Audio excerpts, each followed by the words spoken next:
आप देख रहे हैं न्यूज़ 9 भारत, रखिए आपको सबसे आगे।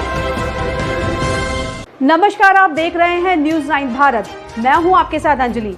देश और दुनिया की तमाम अहम खबरों पर आइए डालते हैं एक नजर। 10 अगस्त 1950 को तत्कालीन कांग्रेस सरकार द्वारा एक विशेष अध्यादेश द्वारा संविधान के अनुच्छेद 341 में संशोधन कर धार्मिक प्रतिबंध लगाकर मुस्लिम व ईसाई दलितों से आरक्षण छीने जाने के विरुद्ध राष्ट्रीय उलेमा काउंसिल की जिला कार्यकारी जिला मुख्यालय पर प्रधानमंत्री को संबोधित एक ज्ञापन जिलाधिकारी को सौंपा। इस अवसर पर प्रेस को जारी बयान में राष्ट्रीय उलेमा काउंसिल के युवा प्रदेश अध्यक्ष नूरुल हुदा ने कहा कि आजादी का पहला उद्देश्य देश के सभी वर्गों की सामाजिक, आर्थिक एवं शैक्षिक विकास के लिए समान अवसर उपलब्ध कराना था।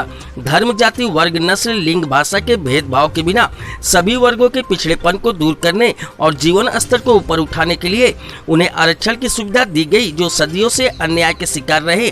परंतु जवाहरलाल नेहरू के नेतृत्व वाली स्वतंत्र भारत की पहली कांग्रेस सरकार ने समाज के विभिन्न दलित वर्गों के साथ भेदभाव करते हुए संविधान में आरक्षण से संबंधित अनुच्छेद 341 में संशोधन कर धार्मिक प्रतिबंध लगा दिया और धर्म विशेष को छोड़कर समाज के अन्य धर्मों से संबंध रखने वाले दलितों को 1936 से मिले आरक्षण को छीन लिया, जो कि भारतीय संविधान के मूलभूत सिद्धांतों के ही विरुद्ध। उन्होंने कहा कि भारतीय संविधान धर्म के आधार पर आरक्षण नहीं देता तो धर्म के आधार पर आरक्षण छीना कैसे जा सकता है।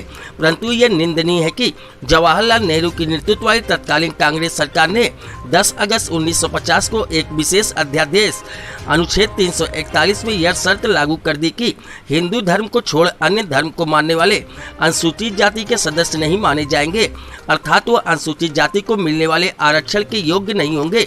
इस प्रकार जवाहरलाल नेहरू की तत्कालीन सरकार ने संविधान का उल्लंघन करते हुए धर्म के आधार पर आरक्षण को प्रतिबंधित कर दिया। हाल की सरकार के विरुद्ध आंदोलन होने पर 1956 में सिखों को और 1990 में बौद्ध धर्म को मानने वाले को नए संशोधन कर इस सूची में जोड़ दिया गया।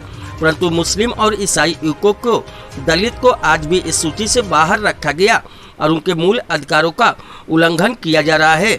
नेहरू द्वारा लागू किया गया यह कॉन्स्टिट्यूशन शेड्यूल्ड कास्ट आर्डर 1950 असंवैधानिक, अलोकतांत्रिक एवं अन्याय, अत्याचार और सांप्रदायिकता पर आधारित है, जिसे तत्काल समाप्त किया जाना चाहिए।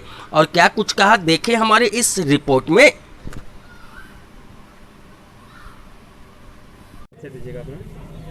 नूरुल हुदा, प्रदेश युवा अध्यक्ष, राष्ट्रीय उलेमा काउंसिल। आप लोग यहाँ ज्ञापन देने आए थे, क्या कारण है, क्या वजह है? देखिए, आर्टिकल 341 में जो 10 अगस्त 1950 को प्रेसिडेंशियल आर्डर ला करके रोका गया, आज उसी के विरोध में हम काला दिवस के रूप में मनाते हैं हर साल। 1936 में जब ब्रिटिश सरकार ने जब आरक्षण का प्रावधान दिया तो वो धर्म के आधार पर नहीं दिया, पैसे के आधार पर दिया था। चाहे वो किसी भी धर्म के वो जातियाँ हों, उन सबको आर्थिक स्थिति को संभालने के लिए, शैक्षणिक योग्यता को संभालने के लिए और सत्ता के मुख्य धारा में जोड़ने के लिए ये आरक्षण का प्रावधान था। लेकिन प्रथम प्रधानमंत्री पंडित जवाहरलाल नेहरू ने 10 अगस्त को कानून की धज्जियां उड़ाते हुए उसमें प्रेसिडेंशियल आर्डर ला करके धार्मिक प्रतिबंध लगा दिया और सिर्फ हिंदू दलितों को आरक्षण दिया। 1956 में सिख दलितों को उसी में अमेंडमेंट करके शामिल किए, 1990 में बौद्धिस्ट को शामिल किए और ईसाई और मुस्लिम दलित आज भी इससे वंचित हैं। हमारा ये डिमांड है। और उससे भी घिनौना काम प्रथम प्रधानमंत्री पंडित जवाहरलाल नेहरू ने 23 जुलाई 1959 को ये किया कि उन्होंने ये कहा कि अगर ये सारी दलित जातियां हिंदू धर्म अपनाती हैं तो इनको आरक्षण दिया जाएगा। ये भारत के संविधान में वो काला दिन था, इसकी जितनी भी निंदा की जाए वो कम है।